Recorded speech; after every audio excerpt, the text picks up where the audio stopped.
দেখেন তো এই উদ্ভিদটিকে চিনতে পারেন নাকি? হ্যাঁ, ঠিকই ধরেছেন। এটা হলো আমরুলি। এটা হচ্ছে আমরুলি, আমরা আমরুলি শাকও বলি। এটা আমাদের বাড়ির আনাচে-কানাচে, বাগানে শীতকালে হয় এটি।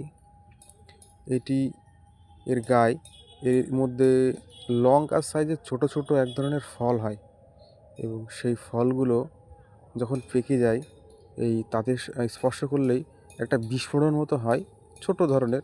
আর এই বীজগুলো অটোমেটিক ছিটিয়ে যায়। মানে এটা একটা মেকানিজম বলতে পারেন, যেখানে এর মানে বংশবিস্তার করার আর কি, যেখানে এর সংখ্যা বাড়ানোর পদ্ধতি, মানে অটোমেটিকভাবে সেটা হয়।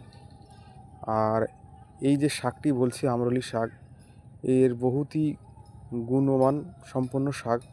এটা আমাদের স্বাস্থ্যের পক্ষে নানান রকমভাবে কাজে লাগে।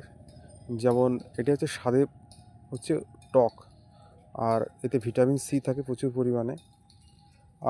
এটি মূলত যখন মুখে রুচি থাকে না, কোনো কিছু খেতে ইচ্ছে করে না, এরকম সময় এই আমরলি শাকের টক রান্না করে বা শাকের ঘন্ট রান্না করে খেলে মুখে রুচি ফিরে আসে এবং এটা খেতেও ভালো লাগে। এইগুলো এখন আমরা খাই, কিন্তু এর চল কমে গেছে।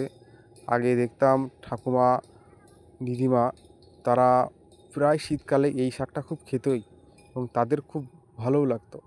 এছাড়া পেট পরিষ্কার করতেও সাহায্য করে এই আমরুলি শাক। আপনারা কেউ খেয়েছেন কি না জানাবেন।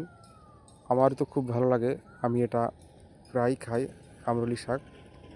এটি আমার বাড়িতে হয়েছে, দেখুন এর ফলগুলো কেমন, এর ফলগুলো স্পর্শ করলে কেমন ফেটে যাচ্ছে।